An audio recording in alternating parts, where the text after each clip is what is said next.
Let us pray. Holy Lord God, once again, we focus our faith and express our gratitude for life and for our life together. Your Spirit ennobles our spirits. Your love enables our love. And so by your grace, may we strive to be the kind of caring and serving people that you call us to be. To this end, O God, bless our time together, that we may once again be nourished in body, mind, and spirit. We pray in your most holy name. Amen. Thank you, David. You may take your seats. Josh Hard is on his way up to introduce our visiting Rotarians and guests. I want to remind everybody about the cart bucket sitting on your tables. The cart season ends on April the 30th. They have a different fiscal year than Rotary, so if you're interested in giving to the cart fund, please do so. Good afternoon and welcome. We actually have 3 visiting Rotarians with us today, so when your name, please stand up so you may be recognized. First is Miss Betsy Franklin Best with the Capital City Club.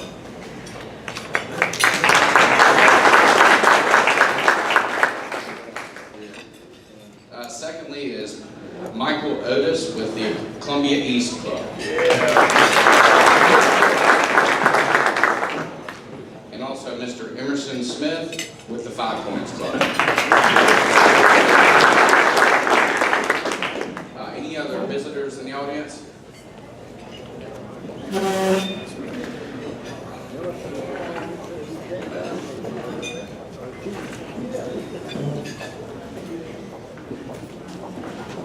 Can you hear me? Hi, I'm Cynthia Giles with, and I have a guest with me today, Mr. James Mack. He's a dear friend of mine and the executive director of the South Carolina Autism Society.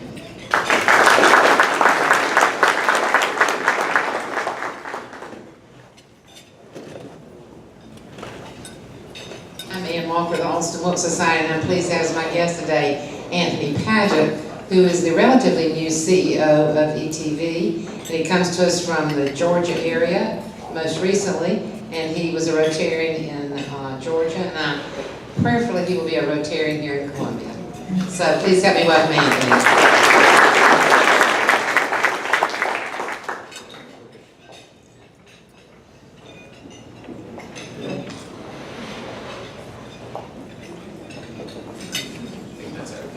Thank you. Welcome to all of our visitors and visiting Rotarians. We're glad to have you with us today. So it's April the 8th, and March Madness ends tonight here in the month of April.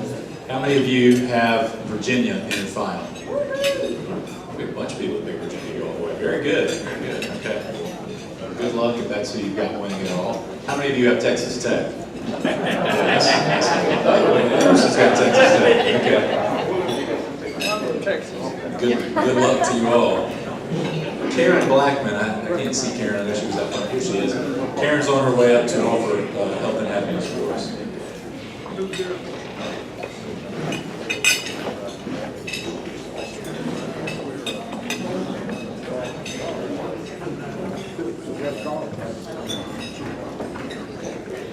Good afternoon, everybody. I have a couple of news items today. One is the state had 2 writers who were honored by the South Carolina Press Association. One was our own John Monk, so congratulations. And Hotel Trundle owner Rita Patel was recognized by Letters Inc. as a top female entrepreneur to watch. As you know, Hotel Trundle is our boutique hotel here in Columbia. And I believe that was done earlier this year on March the 8th. And it is co-owned, Trundle's home co-owned by she and her husband, and Marcus Muncie. And they opened it in April of 2018. If anybody hasn't been by there, it's a 1224 Taylor. It's really awesome. And my happiness is today that I'm done, so you don't have to listen to me talk about something that you really don't want to know about anyway. But we'll have a lot more time to talk with our presenter today. Thank you.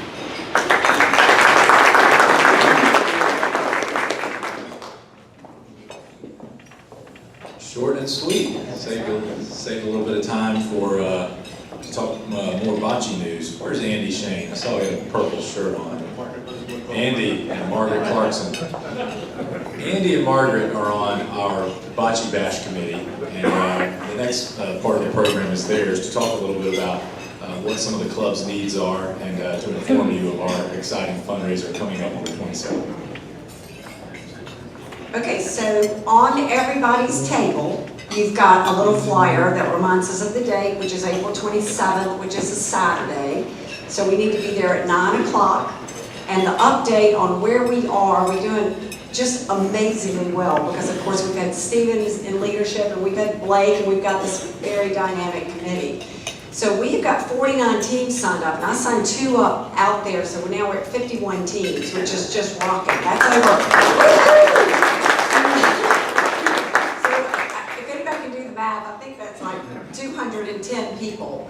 But the trick about the teams is we've had a lot of people who are very generous and make donations and say they'd like to sponsor a team, but they don't have team members. So what's really important is that we actually fill out these teams because, you know, it's all well and good for us to plan this absolutely unbelievable event, but if we don't have the team, if the field is not filled with competitors, it's going to look really weird. So I'm just going to tell you. So please, please, please come. We have individual team slots that are open, so we would really love for everybody to kind of stir around and figure that out. So in terms of, oh yeah, it's all ages. Anything else?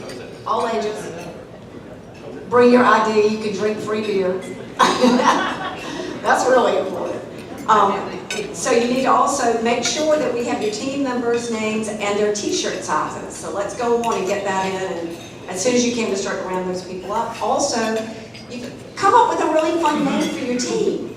Like the name of my team for LS3P, my architect firm that I work for, is Versace Bocce. So no one can steal that, that's ours, but I'm just telling you, I have patented that, so it's mine. So y'all need to come up with your own fun name. Trademark. Thank you, Mr. Post and Courier. So, okay, so the other thing, did I say we raised $40,000 in sponsorship? Did I say that? So we've raised $40,000 to date. We have 22 sponsors. So, I mean, that's pretty rough. We can always take sponsors. We'll take sponsors Saturday morning. So, yeah. But Andy and I are going to do a little demo because what I've been told is we can't actually throw or roll these balls in here. But I think what we can do is do a little semi-fashion style guide about how to actually show these, show our technique. Well, I think I've already shown you the outfit you need to wear. I will say this, the difficulty in finding a bocce shirt that doesn't involve the word balls in it in a way that I can't really explain here is very difficult. So I did end up getting the cleanest one I could get for Rotary. Real quick, I can also tell you this, we're looking for volunteers. We still need some help the day before in setting up the court. And let me stress about the day before. If you've got children who need service hours, especially sort of older teens, we could really use them on the Friday afternoon before, and this is a great way to get service hours for your for school or for church or for something along those lines. So please contact me about that. And we meet folks the day of. We graciously, it ends up being that we're going to get some volunteers from Blue Cross Blue Shield, but we could use another 30 or so volunteers the day of. I've got a handful already, but I could use more. So if you're available, or if you have family members, if you can come and some family members. It's not necessarily all day. There'll be some people I'd love to have all day, but obviously the morning's going to be a little busier than the afternoon. So if you could, that would be really, really helpful, and come see me or come email me about that. So thank you very much. Oh, my email address is ashane, ASHAIN, at postandcourier.com. It's also it also has been in the newsletters that Cynthia sends out at the end of the week. It's in there as well. But for those of you on Twitter, it's also on my Twitter bio. So, but if you want to reach out or just come find me afterwards. Yes. So you have to be 21 to play, but you can be a teenager to volunteer. Actually, it's all ages to play. It's just 21 and over to drink.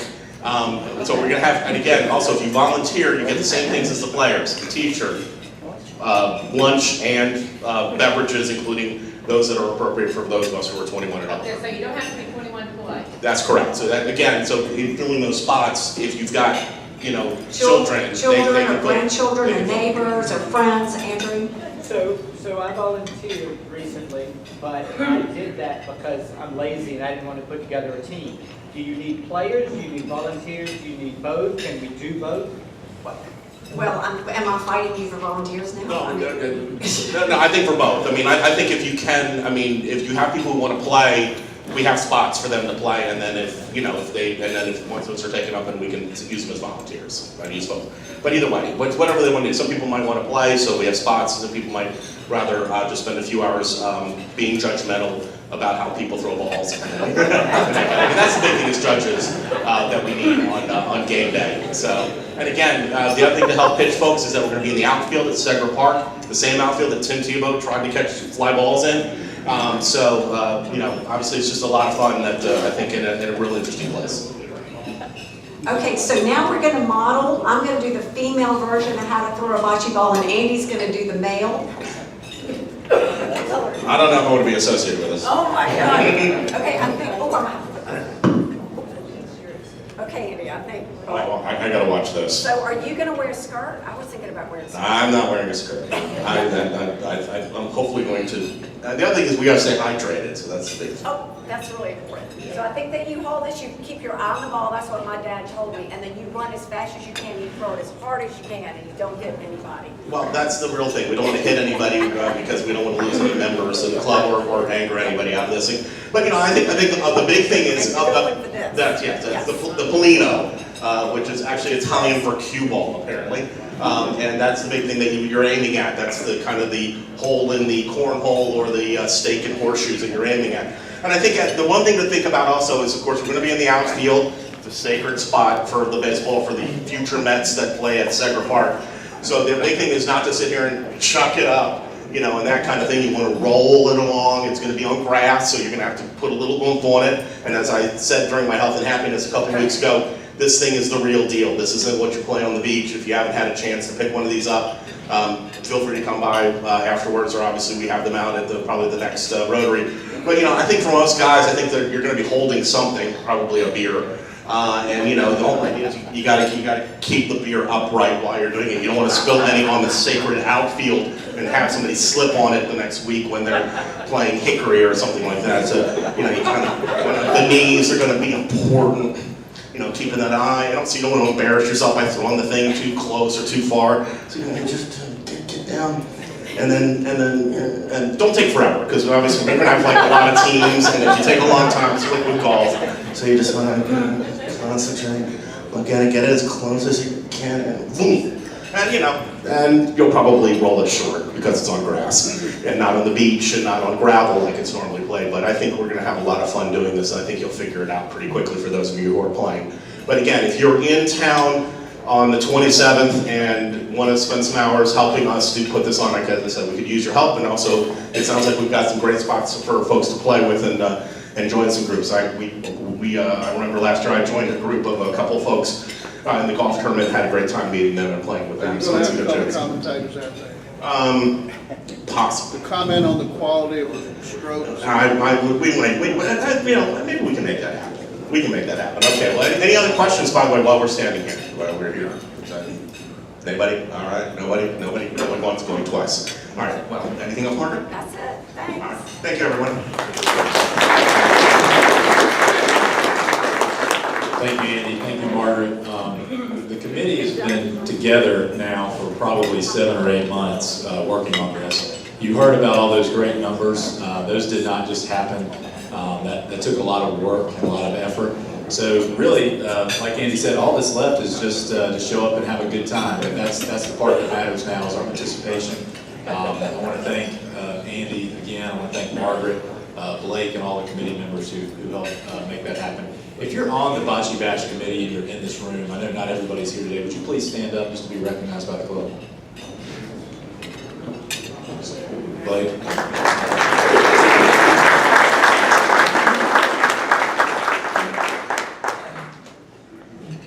Okay.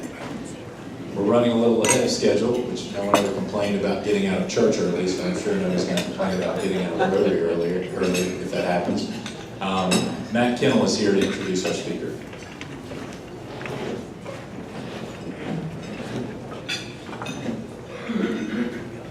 Well, thank you, Mr. President. It is my great pleasure today to introduce to you John S. Fellows, AICP. John is an urban planner and urban designer with over 20 years experience in urban design and planning for local governments. And I've had the great privilege of working with him in Columbia, where he just has done an unbelievable job. And as also, I might say, is one of the really good guys within the city of Columbia. He's always a pleasure to work with. John began his career in the Midwest and has worked in various capacities in the East and Southeast. Currently, his title is Planning Administrator for the City of Columbia. He has a keen interest in urban design and planning, where he focused on the built form of the city and the spaces within cities' active transportation. And I find this really interesting, but it's true, because I know he's a good father too, and children's relationship to the built environment. John has a lot of degrees, and I'm going to read all these to you, and I hope I get them all right. Basically, he's a really smart guy. He has a BS in architecture, a master's in architecture, master's in urban planning from the University of Wisconsin in Milwaukee, and a Master of Architecture in Urban Design and Housing from McGill University in Montreal. He's just done remarkable things for the city. He's brought so many things to us. And in the city of Columbia, along with John Fellows, are actually the recipients of the 2017 Night City Challenge for the project known as the State's Front Porch, which was really quite a remarkable project to make the State House grounds for everybody, to make it not just for statewide events, but to make it sort of Columbia's living room, if you will.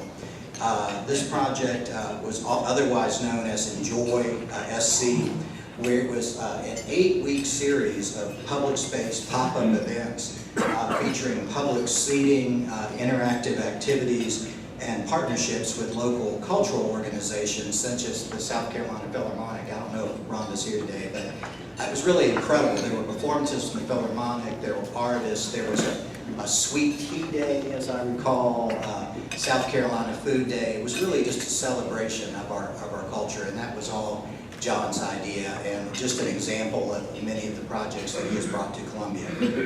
But today, he's going to talk about the City of Columbia's long-term plan, known as Columbia Compass. So on that, let me turn it over to my friend, John Fellows. John?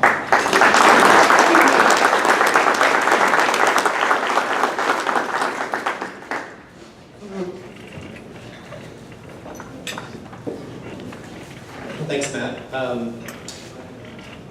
It's great to be here. Hopefully you have all been able to engage in our Columbia Compass project. This is our logo, and it is a compass which represents the founding of Columbia.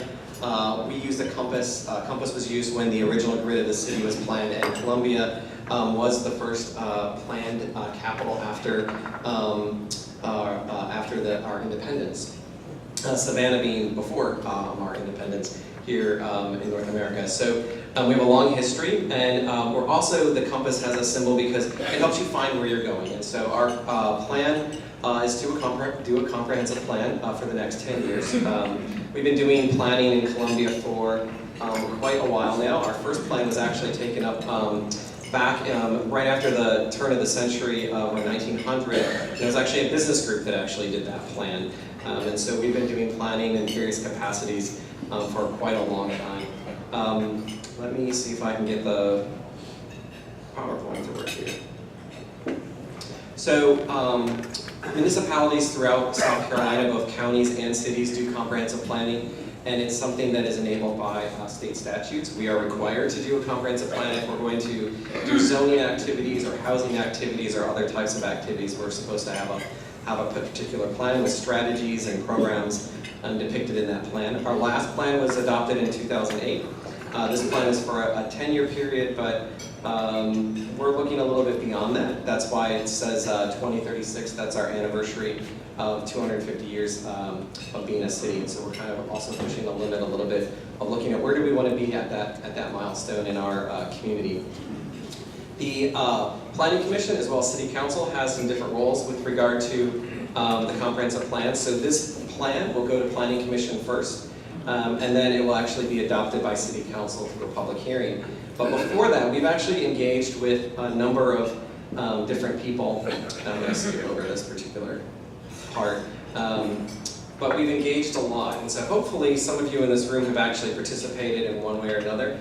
So the planning process, we look at the comprehensive plan, what it should include. So hopefully, from my angle, it's a little hard to read, but hopefully you're going to be able to read that second column, which is an inventory of existing conditions, a statement of needs, as well as implementing strategies with specific timeframes.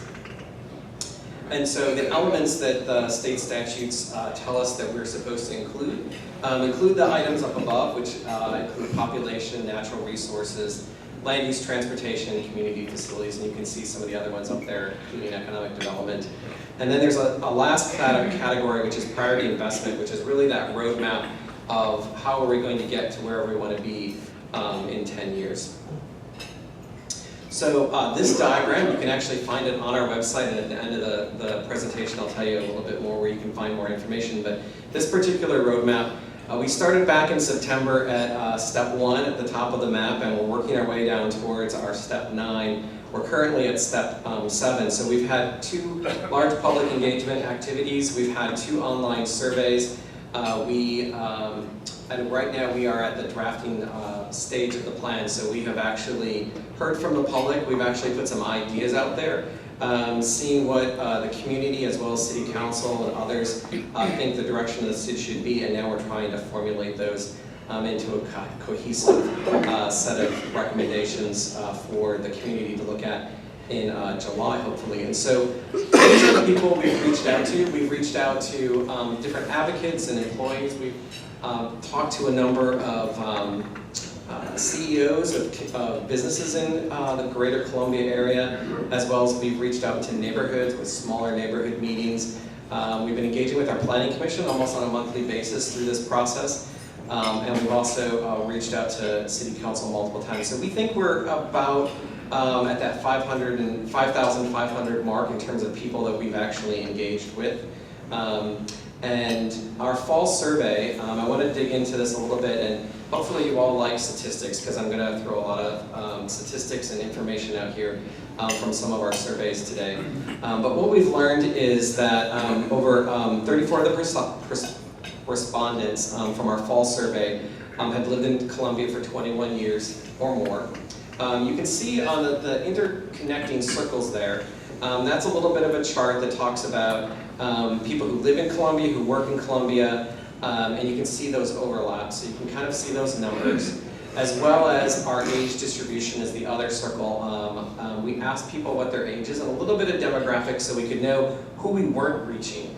So often you do want to know who you're reaching, but we also wanted to make sure that we were not missing a particular group in Columbia and not hearing from them. So we were really particularly looking to see who we didn't reach. And you can see on here, the survey was online, and we didn't do very well with those over 75 years old.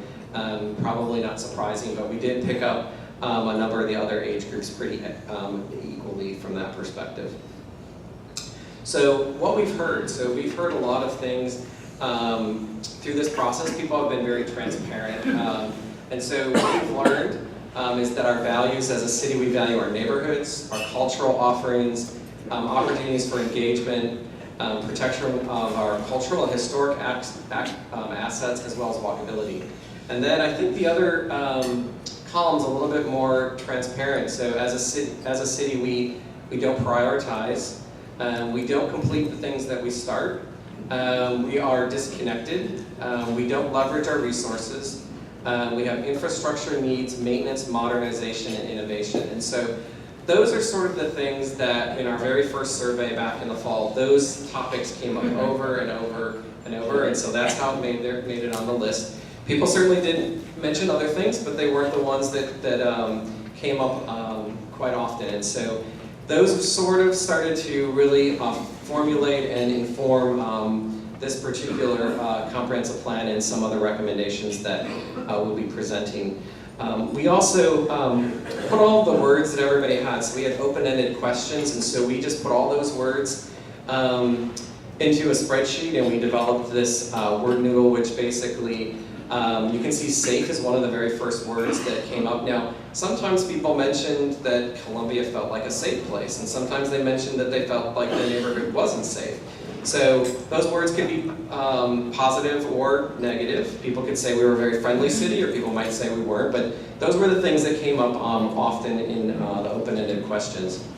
And so what we learned is that participants strongly agree that the city needs we need to look at our transportation options from different perspectives. A lot of people really appreciated they had walkable neighborhoods, or they were commenting that they wanted a more walkable neighborhood, depending on what part of or what zip code they were from. We also learned that many citizens don't seem to know where to find information, whether that's city information or county information or any information. It just seemed like people really wanted a better way to find information. And then also, what we learned as planners is how to engage with the community. So we learned that for large public meetings, we get a certain group of people, but if we do things online, we will actually be able to engage with more people than that standard traditional meeting. We also learned, we went and did small neighborhood meetings. In some neighborhoods, we had nobody show up. In other neighborhoods, we had a whole bunch of people show up. In one neighborhood, we had one person show up, but they videoed it so their neighborhood could watch it, because their neighborhood doesn't come to meetings, they watch everything online. So we learned that we need to be very diverse in how we communicate. There's not a one-size-fits-all option out there. And so we did a survey in 2009. I hope you all were able to participate. And this next part of my presentation is going to be going over some of those questions that we asked and what the responses were. And I hope we had a lot of questions. I hope I picked out some that you'll all find that are pertinent to what you do on a daily basis. So we had over 45% of the respondents were 21 or had been in Columbia 21 years or more. And you can also see on here that we did have a similar age distribution, a little bit more in that 75. I'm not sure how we were able to do that in particular, but we got a few more people. And I think, well, actually I do kind of know what we did there is we actually, we took the survey that was online and made it into a paper form, and we were circulating that. And I think from the age groups of those in-person meetings, I think we were picking up more people over that 75 age limit there. And so you can also see a little bit about how many people, where the people are in terms of where they responded from. About 82% live in Columbia and 59% work in Columbia. This particular graph, we asked the question of how much of an impact did each of the following have on why you chose to live where you do. And so we have that list there, and hopefully you can read it. It might be a little bit too small, but we asked questions about you know, why did they live why did they choose where to live? They live. So was it schools? Was it where they work? And you can see the percentage there. So the darker color is those who had a high impact. So you can see some of those were very good benchmarks. Other ones weren't as important. We also asked, what are the top 3 challenges your community faces? And we asked them to select a number. And the ones that were the top 3 responses, you can see there, had to do with safety, transportation, and then the quality schools. And so those were the top 3 challenges. And then the bottom 5 responses are listed there on the bottom. Some of it, access to affordable housing or public health issues, had a little bit lower scores from that perspective. And I'm going through a lot of these slides really quick, but I will mention they're all available on our website, so if you want to dig into them more or see some of the ones that I'm not showing today, you can access through our website. So some of the common feedback questions that we had with regard to desirable neighborhoods, that they're easy to walk within and to adjacent places. And we asked the community, what approaches are most, do you support most to make more walkable neighborhoods? And so we had a number of questions there for people to select. And you can see that 95% talked about sidewalks and greenways being adjacent.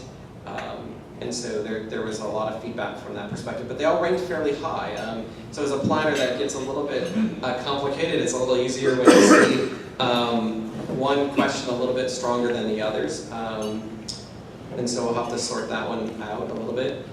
So what types of public spaces should the city prioritize investing to? And this one's a really interesting one in that at the bottom you can actually see creating spaces that allow for a variety of uses.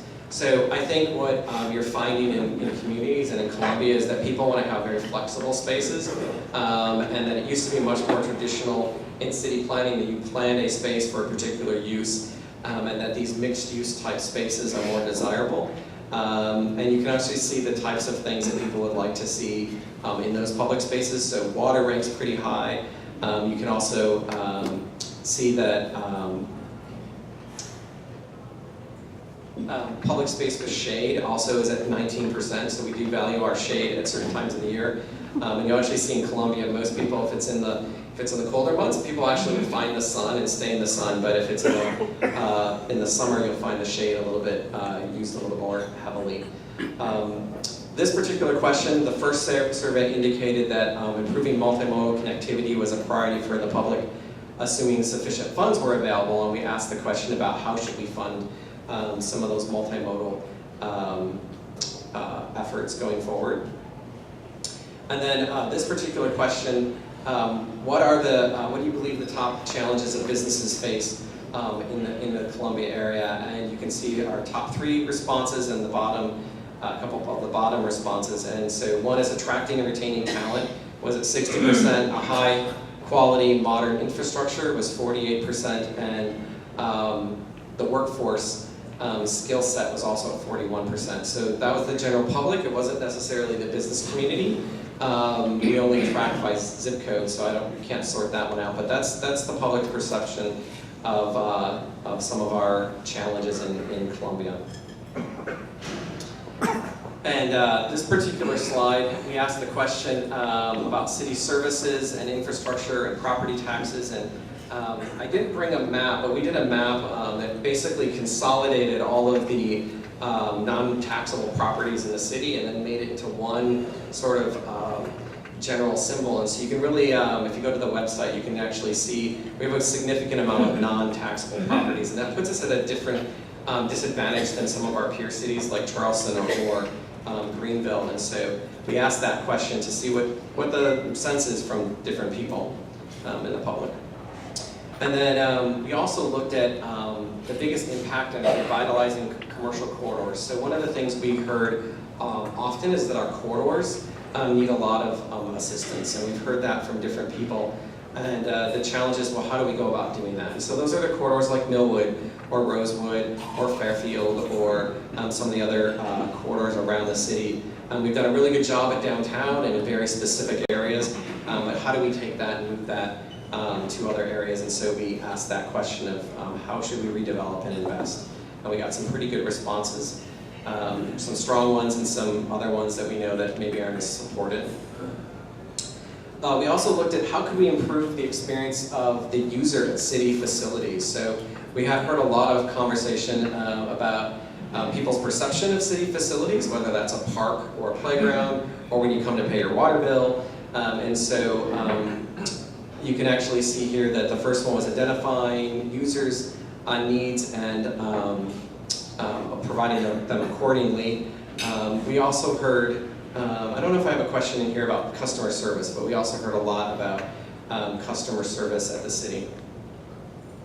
Also, again, this was a follow-up from our first survey, and the city adopted an official greenway map back in 2014, and there was a question about how should we implement that greenway map. Well, a number of you probably know a lot of the greenways are being implemented through Richland County, which will then eventually be turned over to the city for maintenance and support from safety in that perspective. But the question is, once we have these greenways in place, there's probably going to want to connect the greenways that will be separated, and then how do we continue to expand that? So that's why we were asking that particular question. And then also, we asked the question, which of the following opportunities should Columbia capitalize on for the most impact? and the number one was the riverfront. So if we want to be impactful in Columbia, we should really focus on the riverfront, at least from a public perspective. And you can see all the way down, we asked about cultural and historic resources. That's kind of at the lower end of the percentage. Focusing on existing neighborhoods was at 24. But that gave us a pretty good, some of those were more surprising than others, but I think if you talk to people in Columbia, everyone always is talking about the riverfront. And so then we also, as I mentioned, we're going to be setting our priorities for the next 10 years and beyond. So some of the recommendations you're going to see in our comprehensive plan are things that can be implemented in 3 years or 5 years or at the end of 10. But others may be much more, they're going to take a little bit longer, and they might not get implemented for 10 or 15 years. And I like to use some of the examples of things that we've done in Columbia to show that. And so if anybody has been in Columbia long enough, they know that some of the very first things in conversations about the Vista, for instance, started back in the 80s. And we actually did a plan in the 80s, and then there was funding in the 90s, and then you saw redevelopment, and then you've seen more redevelopment before the recession, and now we're in another wave of development. And so you have a 30-year span of that particular area. And so a lot of times when we do plans, we have to also realize that sometimes it takes a long while to get to the point where we're currently at. So just a reminder, our goal is to have some public meetings in July, if we can keep ourselves in my office on schedule for the public, and then move forward into the late summer, early fall for our approval process from City Council. So you can contact us, either you can contact me, or you can follow us at Cola Compass on Twitter or Facebook. You can also go to our website. It's a fairly simple website. It's not complex. There's a couple bars at the top. You can go back and look at some of the public meeting information as well as survey summaries. And I'm here for any questions. So. Over here. Should anybody talk to county council about anything, or Forest Acres, or neighboring areas? So we do reach out to the other planners, and so we are meeting with the planners, or we've invited multiple times working with the planners in adjoining municipalities as well as the county. So a lot of our, some of the recommendations will be things that will be on a regional level, that it may be more about the city participating in or encouraging, but there may be some things that are going to be very specific to Columbia within our jurisdictional boundaries, but a lot of things, transportation as well as other things we need to think about a little bit larger. So we are engaging with them. We probably will not engage directly with the politicians. We keep that engagement more at the staff level from that perspective, unless we're asked to engage at a higher level. There was another question. Am I right that right off the bat, one of the most pleasing things about Columbia, it was like number 2 were the cultural opportunities, and then, which is very exciting to all of us involved in the arts. But then, am I right at the very end, when it suggested where do you want monetarily things to go, it was like second or third from the bottom. Am I right that they didn't want the investment to be in the cultural things, but one of the favorite things in city people's minds were really the cultural events? It seemed almost as though that people want all of it, but when it comes to financing it, sometimes it ends up on a lower level than we wish. From a cultural perspective, I think that's true.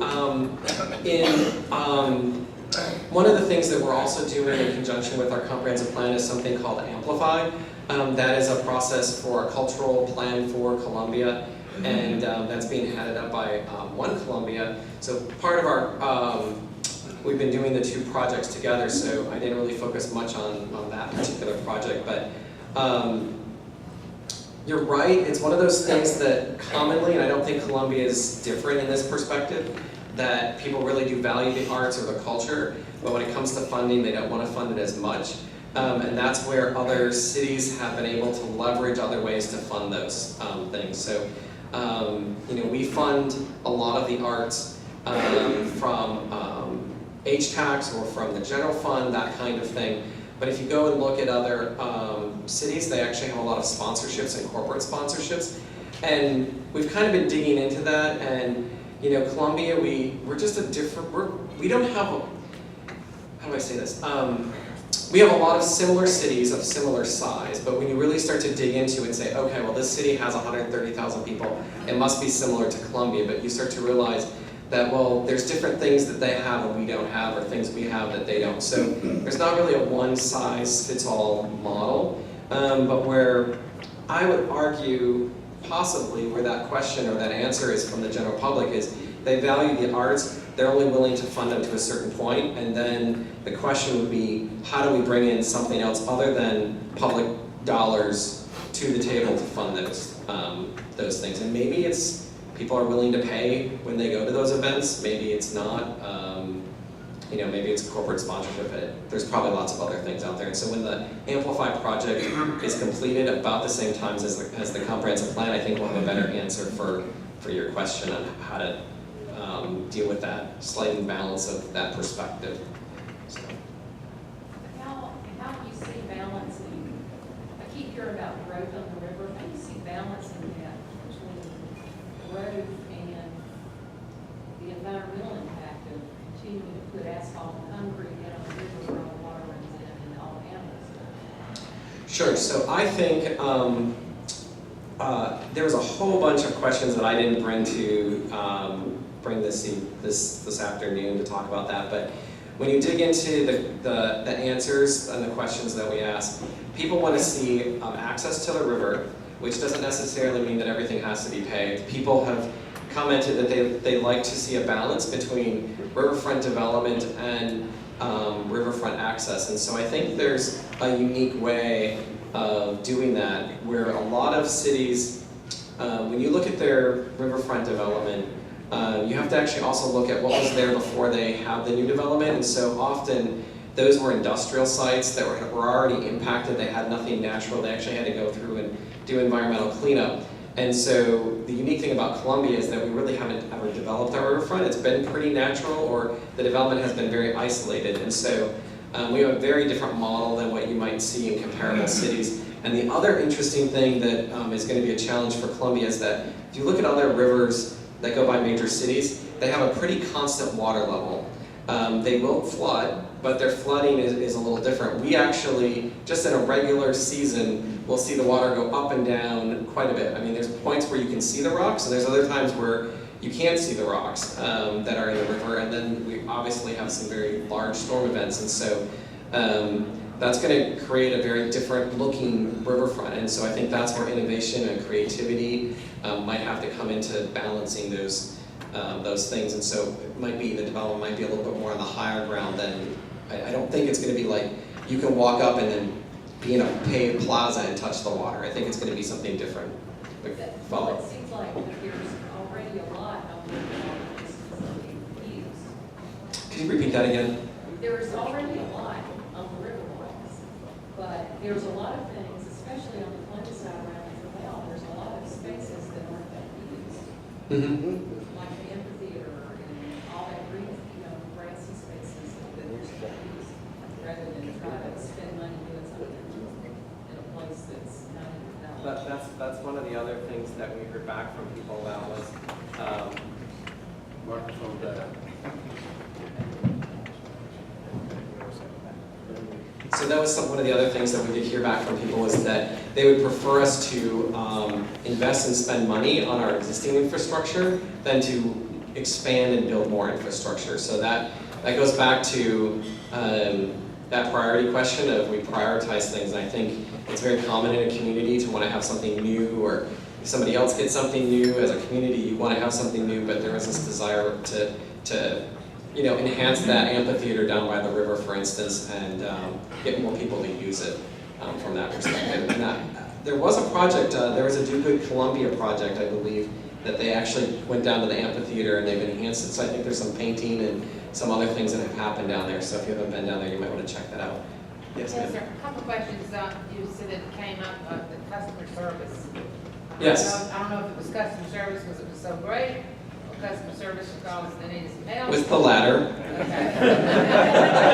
And so I'm wondering if, what the city's doing about that, because obviously there's a lot of good training opportunities for somebody to go in and maybe help the situation. My second question has to do with the city limits.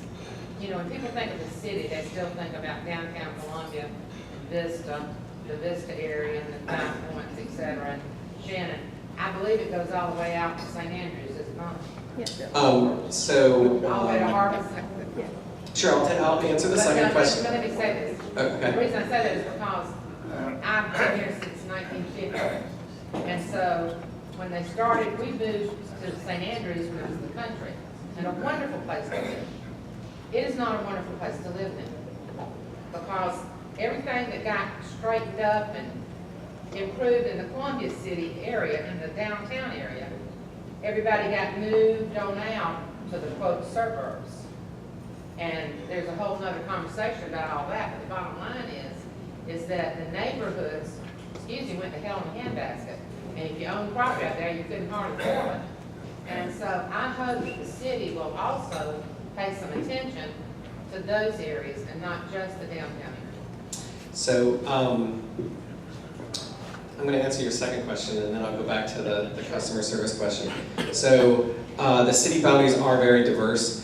Essentially going up in the direction of town that you were describing. The city essentially goes up the Broad River. Most of the properties on the east side of Broad River are in the city. There's only very few that actually go to the west of Broad River. The St. Andrews area is actually going to be in the county. I'd have to look at a map and know exactly where. We do actually then go over, and we actually have Harbison Mall. And the city goes as far west over to the intersection of St. Andrews and Harbison, where you have the Ethan Allen furniture store. We go a little bit farther north.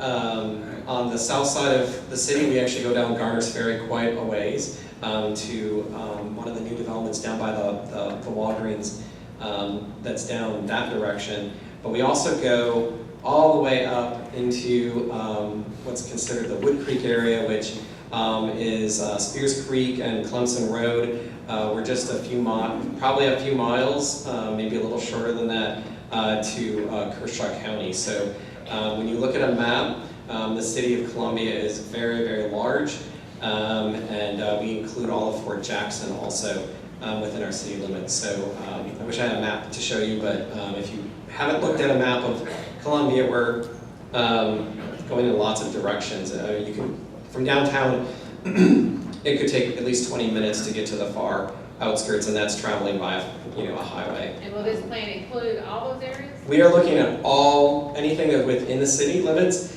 and then we have something called the urban service area. That is an area where we look and examine what areas outside of city limits we could provide customer service in terms of police, fire, all those other things, and we look at that to determine if those are areas outside the city limits that we want to annex or not. And so we try to not annex areas that we cannot provide service the day after annexation. So our goal is, if someone is annexed into the city, they will have a roll cart on their property the next day, so that they will start getting services and city police and all of those things. To answer your customer service question, we heard a variety of comments. They ranged from various city departments.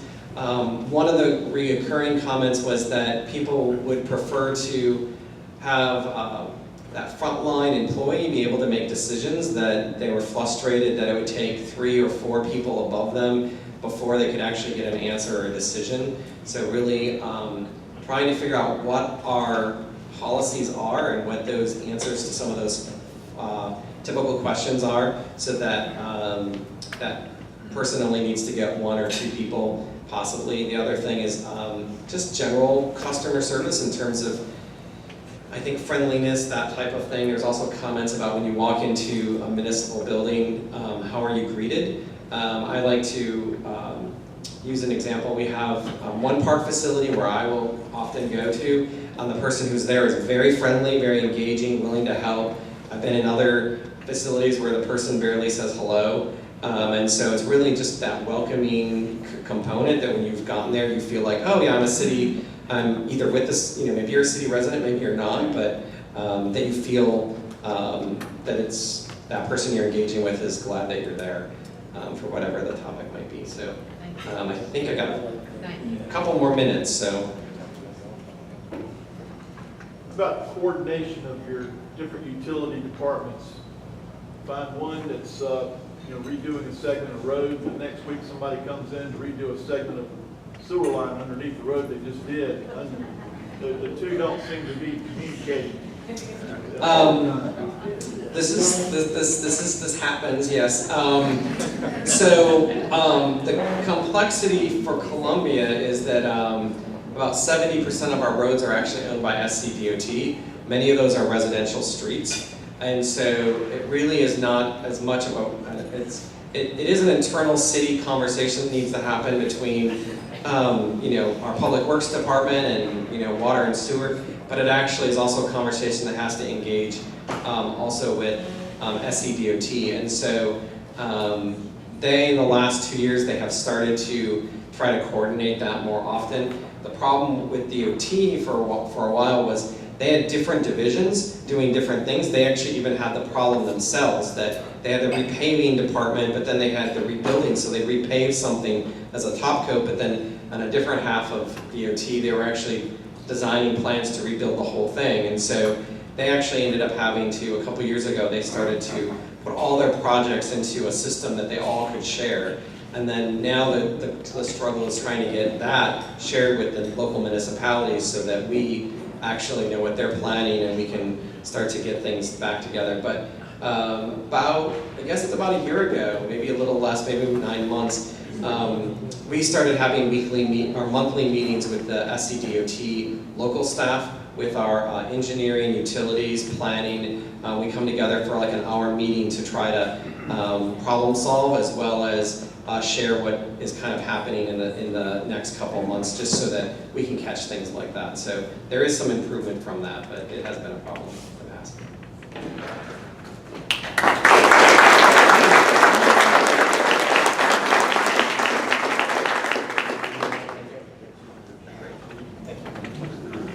John, thank you so much for coming today and for being so prepared. He's willing to stick around for a couple of extra minutes in case any of you have any more questions.